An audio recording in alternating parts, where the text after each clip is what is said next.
ഒരുപാട് ലൈൻസ് ഉള്ള പയ്യന്മാരെയാണ്. അതുകൊണ്ട് തന്നെ ഇവൾ വളരെ കൗതുകത്തോടു കൂടി ആ കറുത്ത ഹെൽമെറ്റ് ധരിച്ച ചെറുപ്പക്കാരനെ തന്നെ ഉറ്റുനോക്കുന്നു. എന്തായാലും പിന്നീട് നമ്മൾ കാണുന്നത് അതേ മോഡൽ ഒരു വണ്ടി ഓടിച്ചുകൊണ്ട് കറുത്ത ഹെൽമെറ്റ് ഇട്ട കറുത്ത ഡ്രസ് ഇട്ടിരിക്കുന്ന ഒരാളെയാണ്. അയാൾ നേരെ എത്തുന്നത് നമ്മുടെ ഷിന്നൊക്കെ താമസിക്കുന്ന അപ്പാർട്ട്മെന്റിന്റെ അടുത്താണ്. ഷിന്നാകട്ടെ രാത്രി ആ സമയത്ത് ഒരു വണ്ടിയുടെ ശബ്ദം കേട്ട് ജനാലയുടെ അവിടെ ചെന്ന് ആരാണെന്ന് നോക്കുമ്പോൾ അവൾ ടിവിയിൽ കണ്ട അതേ കണക്കൊരു കറുത്ത ഹെൽമെറ്റ് ധരിച്ച പയ്യനാണ്. തലയിൽ ആ ഒരു റെഡ് ലൈൻ മാത്രമേ ഉള്ളൂ എന്ന് തോന്നുന്നവൾ ഇത് ടിവിയിൽ കണ്ട പയ്യൻ തന്നെയാണെന്ന് ഉറപ്പിക്കുന്നു. ഇനി ഒരുപക്ഷെ ഇവനായിരിക്കും കൊലയാളി എന്ന് ഡൗട്ട് തോന്നുന്നവൾ അവൻ എങ്ങോട്ടേക്കാണ് പോകുന്നതെന്ന് ശ്രദ്ധിക്കുമ്പോഴേക്കും കഴിഞ്ഞ ദിവസം അവൾക്ക് ഫ്രൂട്ട്സ് ഒക്കെ വെച്ചിട്ട് പോയാൽ അവളോട് സംസാരിക്കാനായി ശ്രമിച്ച അവളുടെ അയൽക്കാരി ഉണ്ടല്ലോ, പുള്ളിക്കാരിയുടെ അപ്പാർട്ട്മെന്റിന്റെ അവിടേക്കാണെന്ന് മനസ്സിലാക്കി ഷിന്നിനാകെപ്പാടെ ടെൻഷൻ. ആ ലേഡിയെ കൊല്ലാനായിട്ടാണോ ഇവൻ പോകുന്നത് എന്ന് പേടിക്കുന്ന അവൾ വേഗം തന്നെ ഫോൺ എടുത്ത് പോലീസിനെ ഇൻഫോം ചെയ്യാനേ ഒരുങ്ങുന്നു. കാരണം പോലീസിനും ഓൾറെഡി ഒരു കറുത്ത ഹെൽമെറ്റ് ഒക്കെ ധരിച്ച ഒരാളെ കൊലയാളിയായി ഡൗട്ട് ഉണ്ടല്ലോ. അപ്പൊ അതുകൊണ്ട് തന്നെ അവൾ ഫോൺ എടുക്കുമ്പോഴേക്കും അവൾക്ക് ഈ ഫോണിൽ അങ്ങനെ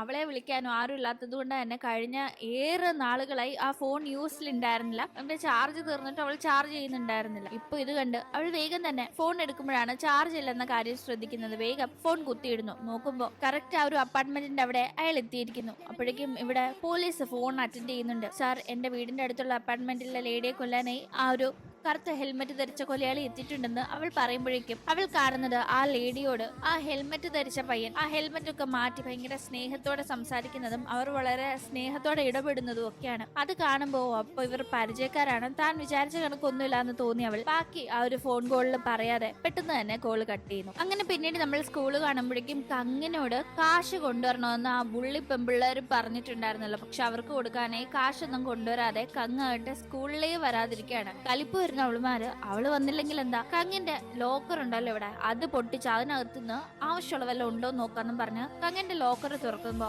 അതിനകത്തുനിന്ന് അവർക്കൊരു ഹൂഡിയും ഒരു ഗ്രീറ്റിംഗ് കാർഡും കിട്ടുന്നുണ്ട്. ഇത് കാണുന്ന അവർ അത് സൂക്ഷ്മമായി വായിക്കുന്നു, പരസ്പരം കമന്റ് അടിച്ച് സംസാരിക്കുന്നുണ്ട് അതിനെപ്പറ്റി. ഇത് കങ്ങ് ആർക്കെങ്കിലും കൊടുക്കാനായി എഴുതി വെച്ചിരിക്കുന്നതാണോ അതോ കങ്ങിന് ആരെങ്കിലും കൊടുത്ത് അവള് സൂക്ഷിച്ചു വെച്ചിരിക്കുന്നതാണോ എന്ന് നമുക്കിപ്പോ അറിയില്ല. അങ്ങനെ പിന്നീട് നമ്മൾ കാണുന്നത് കങ്ങിന്റെ അങ്കിളായ പോലീസുകാരൻ ഹാൻ തന്റെ ഡ്യൂട്ടി ഒക്കെ കഴിഞ്ഞ് വളരെ ടയർഡായി വീട്ടിലേക്ക് എത്തുന്നതാണ്. ഹാനിനെ കണ്ടപാടെ കങ്ങ് അങ്ങളുടെ കയ്യിൽ കാശുണ്ടോ ചോദിക്കുമ്പോൾ പേഴ്സിലുണ്ടായിരുന്ന കുറച്ച് കാശ് ഹാൻ എടുത്ത് കൊടുക്കുന്നുണ്ട്. കുറച്ചുകൂടെ വേണമെങ്കിൽ ATM നിന്ന് എടുത്തു തരാന്ന് ഹാൻ പറയുമ്പോഴേക്കും എത്ര എടുത്തു തരുമെന്ന് കങ്ങ് ഉടനടി ചോദിക്കുന്നു. പൊതുവെ അവൾ ഇങ്ങനൊന്നും ചോദിക്കുന്നതല്ല. അതുകൊണ്ട് ആ ചോദ്യം കേട്ട് ഡൗട്ട് തോന്നുന്ന ഹാൻ അവളെ നോക്കുമ്പോഴാണ് അവളുടെ ദേഹത്തൊക്കെ അടി കൊണ്ട പാട് ഹാൻ കാണുന്നത്. എന്ത് പറ്റിയെന്ന് ഹാൻ ചോദിക്കുമ്പോഴേക്കും കാശ് തരാൻ പറ്റുമെങ്കിൽ താന്ന് മാത്രം ഒരു മറുപടി പറഞ്ഞ് കങ്ങ് അങ്ങനെ റൂമിലേക്ക് കയറി പോകുന്നു. ഹാൻ ഇവളെന്ത് ഇങ്ങനെയെന്ന് ആകെ ചിന്തിച്ച് ജനാലിന്റെ അവിടെ നിൽക്കുന്ന സമയത്താണ് ഓപ്പോസിറ്റ് ഉള്ള അപ്പാർട്ട്മെന്റ് ശ്രദ്ധിക്കുന്നത്. അവിടെയാണല്ലോ നമ്മുടെ ഷിൻ താമസിക്കുന്നത്. അവളാകട്ടെ ജനലിൽ കൂടി വെട്ടൊന്നും അടിക്കാതിരിക്കാനും ആളുകളെ അവൾക്ക് കാണാതിരിക്കാനും ഒക്കെ ആയിട്ട് ഭയങ്കരമായിട്ട് അത് മറച്ചു വെച്ചേക്കല്ലേ, ചെറിയൊരു ഹോളല്ലേ ഉള്ളൂ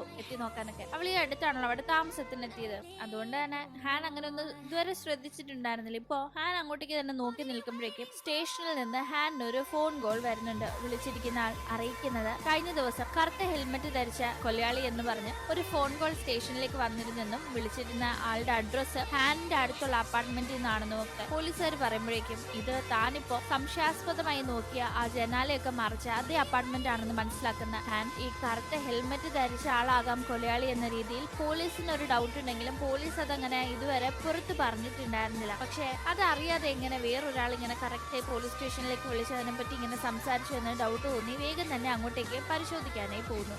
അപ്പോൾ അടുത്ത ഭാഗം അടുത്ത വീഡിയോയിൽ പറയാം. വീഡിയോ ഇഷ്ടപ്പെട്ടാൽ സബ്സ്ക്രൈബ് ചെയ്യാൻ മറക്കണ്ട.